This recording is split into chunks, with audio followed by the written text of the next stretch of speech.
Assalamualaikum warahmatullahi wabarakatuh. Perkenalkan, nama saya Umi Rashidah. Saya dari Universitas Islam Kiai Haji Ahmad Muzaki Syah Jember. Di sini saya akan membuat video tugas kuliah Tahsinul Qiraah tentang Ibtida al-Qiraah dalam tajwid.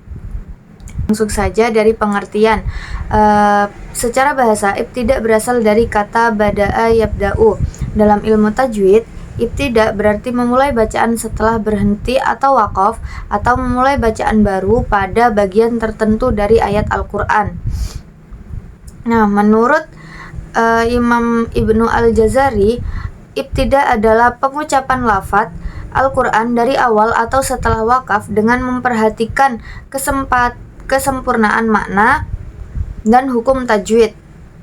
Dalam konteks ilmu tajwid, ibtida al-qiraah berarti memulai bacaan Al-Quran pada suatu kata atau ayat tertentu dengan tujuan untuk membaca secara benar sesuai kaidah tajwid dan makna yang utuh.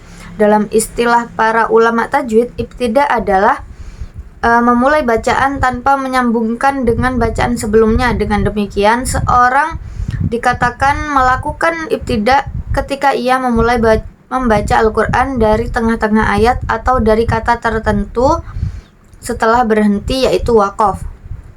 Nah, apa tujuan ibtida? Tujuan utama ibtida ialah menjaga makna ayat agar tidak berubah, karena pemilihan tempat ibtida yang salah dapat menyebabkan pergeseran arti, bahkan kesalahan makna yang fatal. Oleh karena itu, memahami ibtida al-qiraah menjadi bagian penting dalam mempelajari ilmu tajwid secara sempurna. Nah, ketentuan umum ibtida al-qiraah yaitu tujuan ibtida ialah menjaga makna ayat agar tidak berubah, karena pemilihan tempat ibtida yang salah dapat menyebabkan pergeseran arti, bahkan kesalahan makna yang fatal. Oleh karena itu, memahami ibtida al-qiraah menjadi bagian penting dalam mempelajari ilmu tajwid secara sempurna. Ibtida harus dilakukan pada tempat yang sesuai dengan makna. Ibtida dilakukan setelah berhenti waqaf. Lalu ibtida tidak boleh ibtida pada tempat yang menyebabkan perubahan makna. Ibtida disertai niat membaca dengan tartil. Nah, ibtida dari hamzah wasol.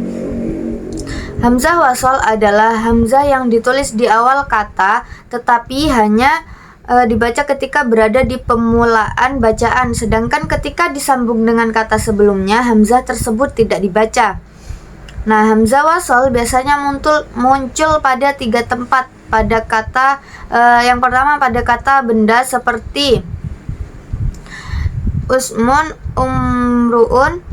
Yang kedua pada kata kerja seperti idrib, ikro. Terus yang ketiga pada kata sandang, seperti al-kitabu.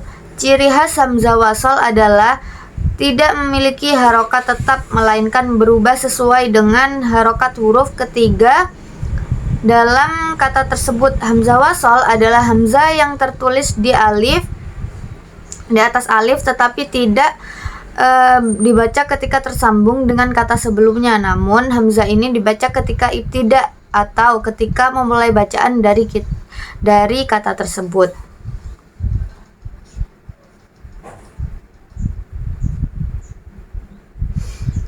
Selanjutnya yaitu aturan bacaan hamzah wasol saat ibtida. Yang pertama pada kata benda, isim, hamzah wasol dibaca kasroh.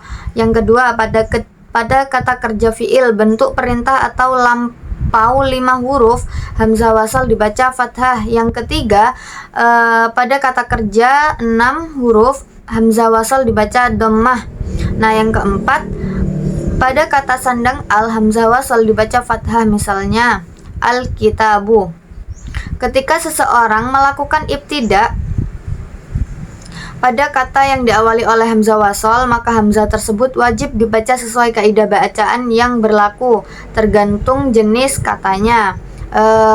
Beberapa contoh yaitu dalam isim kata benda seperti ismun, jika diibtidakan dibaca dengan kasroh ismu, ismi, karena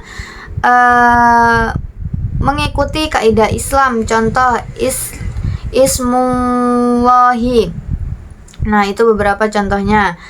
Hukum ketika tidak dibaca wasol. Jika hamzah wasol berada di tengah kalimat setelah kata sebelumnya tanpa berhenti atau wasol, maka hamzah tersebut tidak dibaca sama sekali. Misalnya dalam bisa beri wasolah, hamzah pada asolah dihapus karena terhubung langsung dengan huruf sebelumnya. Namun saat berhenti pada wal lalu memulai kembali, maka hamzah dibaca kembali, yaitu ibtida. Ketentuan tanwin bertemu hamzah wasol. Dalam sebagian qiraah terdapat nun iwat atau nun wikoyah, yaitu penambahan huruf nun sebagai pengganti suara tanwin agar bacaan lebih mudah. Menurut penelitian Al-Jazari, kasus tanwin bertemu hamzah wasol hanya terjadi pada sekitar 33 tempat dalam Al-Quran. Mungkin cukup sekian dari saya. Assalamualaikum warahmatullahi wabarakatuh. Terima kasih.